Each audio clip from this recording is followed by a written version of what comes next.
feel like we get a little heavy in here, and several weeks in a row. But I do realize we also celebrate the joys, and we talk about the glory and all the blessings that God brings to our life often as well. And I realized very quickly that whether or not we discuss this issue today, whether or not we talk about it, even with those who may feel like they are not as affected as others by the issues of suicide or suicide prevention, the issue still exists. We could ignore it as a church and it would not go away. And as we talk about it as a church today, it will still be there. But maybe, just maybe, somebody might hear something that they know to tell someone one day, and none of us will never know of that situation. It may happen with someone here in our pews. It may happen with someone who watches our sermon online. But maybe, just maybe, even today, someone has a conversation that helps someone get through these moments in their life. And then that hour or hour and 20 minutes of our time is all so very much worth it. A few statistics that I would rather not share with you, but I feel I need to, is that just last year, in 2016, teen suicide became the #2 cause of death for teenagers in the United States. It was always, or at least for quite some time, has been in the top 5, but it rose to #2, only preceded by accidents, which heavily involve car accidents. But to jump into the #2 slot is not good, especially when I hope and I believe we are doing more in our schools and in our families to prevent these issues and to talk about them. I sometimes wonder if it's still enough with the way our world is changing. Also, as I'm sure many, if not most or all of you know, that suicide takes more lives of veterans these days than wars do. Every day, today as a matter of fact, over 20 veterans will commit suicide for many different reasons. And in our community, I think I remember a statistic Bruce shared with me, something like 30% of our community is veterans. Yes. So, again, like we mentioned race a few weeks ago, we do have an issue. Maybe we're already doing a very good job of preventing it, but it's still something we need to talk about. And so I'd like to share with you words that are not mine, that are from people who are much more poetic and experienced than myself. The first is a poem from Susan McGinn, who is a Navy chaplain, actually, and she is a minister in the Unitarian Universalist Church. I just heard this poem for the first time yesterday in a different context, and I felt it would be appropriate for today. You are not alone, dear one. You are among all those who have walked this straining path before. You are not alone. You are with the wisdom of all your ancestors who live, if nowhere else, in the cells of your body and breath, remembering you from the very beginning. You are not alone. You are with us. We are right there, smiling and shining upon you like starlight, holding and surrounding you in silence and song, forever renewing our faith in you. You are not alone. The next thing I'd like to share with you is a letter written by a minister named John Pavlovitz. He has a large presence online. Maybe you've read some of his stuff before. And he's been in ministry, I believe, 20, 25 years. He wrote this letter in 2013. And although it's written specifically for teenagers, I believe we can all take from it and apply it into our own context. Again, these are the words of someone else, but I realize that they are more powerful than any words I could come up with today. Dear hurting teenager, I know you want to leave. I know the horrible, endless walks through the hallways that you endure every morning near vomiting. I know the afternoon bus rides to hell where you sit frozen with fear, praying to just become invisible. I know the locker room beatdowns and the lunchroom stares and the wounding words behind your back and the hateful taunts in your face. I know how it takes every bit of strength you have just to paint on a smile and pretend you're okay, and to hide how much it hurts and to act normal. I know that all of this has left you exhausted, that you've numbered yourself and hurt yourself and starved yourself in the hope that their voices will become silent and their fists will be lifted and you can finally breathe again. I know that right now you'd rather leave than live. And even though I'm not standing in your shoes, and even though I don't know you, and even though I have no right at all, I'm asking you to stick around. I'm asking you to stay, to endure your incredibly painful, totally senseless now, because I can see your glorious, blindfoldly beautiful then, if you do. You see, my friend, if you stick around, your giants will shrink. All those monumental terrorists whose daily words fall heavy upon you like boulders will begin to get smaller and smaller, and as you walk deeper into your life. Their names will fade from your memory. Their power will be drained to nothing. And those whose opinions and accusations now loom so very large and are important to you will be but specks that you brush from your shirt sleeve on the way to your greatness. If you stick around, you will see just how big the world is and just how small the minds of those who once tried to ruin you were.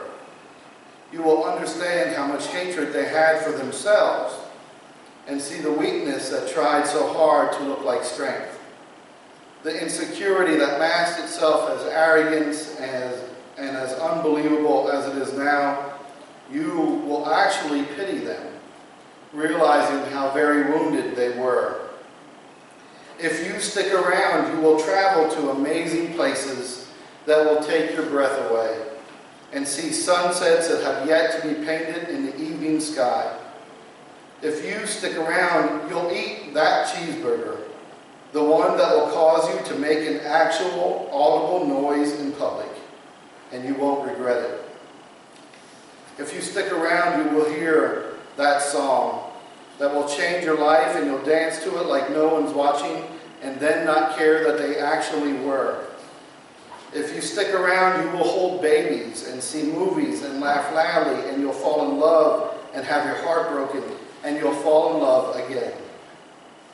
If you stick around, you will study and learn and grow and find your calling and find your place, and you'll lay in the grass feeling gratitude for the sun upon your face and the breeze in your hair. And yeah, there will be other stuff too.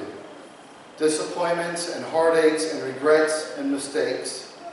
You will screw things up and be let down. You'll face terrible pain, and you'll wonder how you'll ever make it through. But then you'll remember how you got through. The hallways and the bus rides and the locker room and the lunchroom. And you might remember this letter, and you'll remember how freaking strong you were. And you'll realize you're going to be okay. So I guess this is just a reminder from someone who sees what you may not see from here. The future. One that will be a lot better with you in it. This is a plea, and a promise, and a dare, and an invitation. Stay. Hang on. You are loved. Things will get better. Trust me. Cry and get angry and ask for help and punch a wall and scream into your pillow and take a deep breath and call someone who loves you. But whatever you do, please stick around.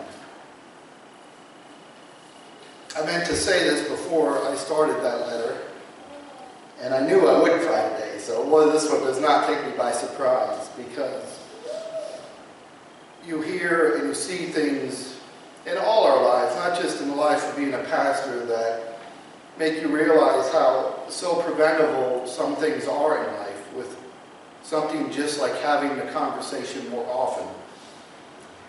If we as a society and as a church and in our greater denomination and in our community spoke of mental illness in the same way we speak of cancer or diabetes, less people would kill themselves. That is an undeniable fact to me. If we did not stigmatize issues of mental illness or just difficulties in life with being weak, less people would die too soon. That is a fact. And there is no greater role for a church than to be in the business of saving lives. And so whatever it is you can do, whether it's simply praying for someone, simply talking about it, not being afraid to share your own story if you choose, that is fine. That is good. I myself will say absolutely and authentically, that is a word I love to use, and I hope I always remain, that I have never attempted taking my own life. But I will completely admit that I have been so broken by life at times that I wondered what relief from this world might come next. That I have longed for that relief, and that I have even at times been so broken to say, I cannot wait for this life to end. I have been there. I'm sure that many of you have as well. That's okay. You stuck around, and I know that that now gives you the strength to one day help someone else stick around as well. I know, as many of you do, friends, loved ones, people who have taken their own life. You may have been close to them, you may have known them only from a distance. I know, as well as you do, whether you realize it or not, people who have attempted to take their own life. And we're so very glad that they were somehow able to stick around. You may not know them, but I promise you they exist in your life somewhere. And you may never know that. But know that life is tough. Without a church in people's lives, without a community of love even beyond the church, it's a whole lot tougher. And so, one of the greatest things we can do in this conversation is to continue to be a part of a community of faith. To continue to be a community of faith that is willing to celebrate all the joys in our life and all of God's blessings, and to praise God for everything that God is, but to also acknowledge that we can be broken at times, and we are there for each other. That is a role that every church has, and so very few accept. So invite someone to church. Maybe not this church, maybe another church, but invite them into a community of care. Anyone, someone you know who is not already in one. That does not mean you will be preventing their death necessarily, but you might be. At the very least, you will be adding to their life. Don't be afraid to tell someone when you're having a tough day. Don't be afraid to call me if you need to talk. By the way, I've commented a lot about calling or texting after 8 p.m. Having a tough day to me is an emergency. And you can call me after 8 p.m. if you've had a tough day and need to talk.